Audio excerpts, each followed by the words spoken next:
Bonjour. Aujourd'hui, on plonge dans des documents assez interpellants. Oui, bonjour. On a un enregistrement audio et puis une analyse écrite. Exactement. Et ça soulève des questions sur la manière dont l'histoire, l'identité algérienne sont représentées, notamment en ligne sur Wikipédia par exemple. Hmm. Les sources parlent d'une campagne, organisée, délibérée même, de modification, voire de falsification. C'est ça, l'affirmation est claire. Ce ne serait ni arbitraire ni fortuit. Donc notre but aujourd'hui, c'est d'examiner les points clés, les exemples précis cités dans ces documents.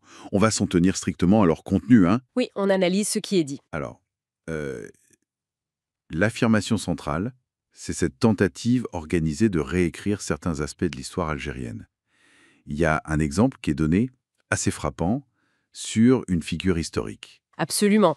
Les sources détaillent le cas d'Abou al-Abbas Ahmad al-Wansharissi. D'accord. Alors, il est né, selon le document de définition cité, dans les montagnes de l'Ouarsenis, en Algérie. Oui, Il a grandi à Tlemcen et apparemment il n'aurait déménagé à Fès qu'à l'âge de 40 ans. 40 ans. D'accord. Voilà. Et pourtant, la source audio, elle, dénonce l'ajout du terme al-Fassi. Qui veut dire de Fès, donc marocain. Exactement, impliquant une origine de Fès.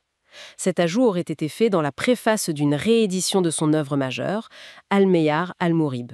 Ah oui, Et cette réédition, elle a été ordonnée par le roi Hassan II. La préface, signée par le ministre marocain des Affaires religieuses de l'époque, le présente comme Al-Wansharissi al-Fassi. donc là, la source y voit clairement une falsification intentionnelle pour s'approprier cette figure. C'est exactement comme ça que c'est présenté, oui, une falsification délibérée de son identité. Et ce ne serait pas juste un cas isolé, j'imagine. Non, c'est ce que les documents suggèrent. Il cite d'autres exemples, Cheikh Ben Tayeb al-Bouchiki al-Bakri par exemple, Hmm, décrit comme résistant algéro-marocain, ou encore Bouamama où la présentation sèmerait le doute sur son appartenance nationale. d'accord. Et la plateforme Wikipédia est vraiment décrite comme un lieu central de ces modifications. Justement, Wikipédia, comment ça se passerait concrètement sur une plateforme comme ça, d'après les sources? C'est collaboratif, non? Ben oui, et c'est là que ça devient intéressant. L'enregistrement audio décrit une vraie difficulté à corriger ces informations. Ah bon? Pourquoi?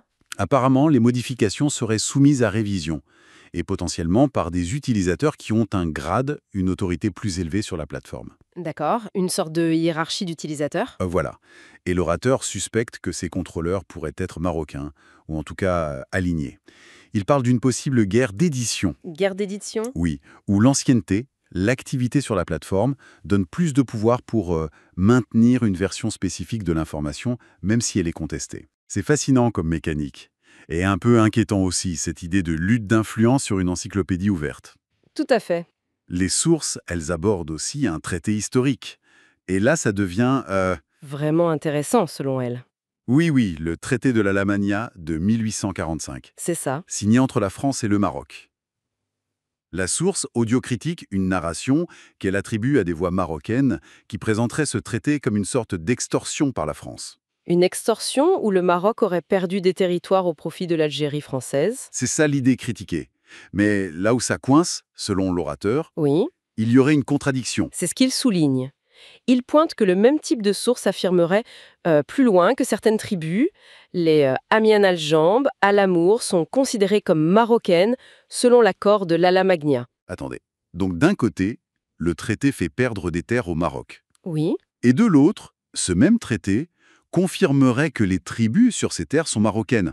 voilà la contradiction pointée par l'orateur. Il demande, si le Maroc a perdu des terres, pourquoi les tribus sur ces terres deviendraient-elles marocaines par ce traité? L'inverse semblerait plus logique, non? Effectivement, ça soulève une question sur la cohérence du récit rapporté. Tout à fait. Ça met en lumière, disons, une tension dans l'argumentaire décrit. Alors, si on essaye de synthétiser, qu'est-ce que tout cela signifie, d'après les documents? Quelles seraient les conséquences de cette situation? Les sources insistent sur la gravité perçue. Une atteinte à l'histoire, bien sûr, mais aussi des conséquences plus larges. Comme quoi, par exemple? Sur la réputation de l'Algérie.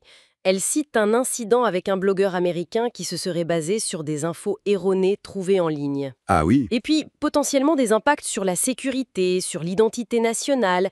Donc, face à ça, il y a un appel assez pressant à la mobilisation, à la contraction sur ces plateformes numériques. une sorte de défense numérique de l'histoire. C'est un peu ça l'idée. Mais les sources mentionnent aussi des obstacles, des difficultés. Lesquels? Oui, un manque de soutien ou d'engagement du public sur ces sujets historiques. L'attrait pour des contenus jugés plus futiles au détriment de ces questions de fond. Le défi de capter l'attention sur des sujets sérieux. Voilà.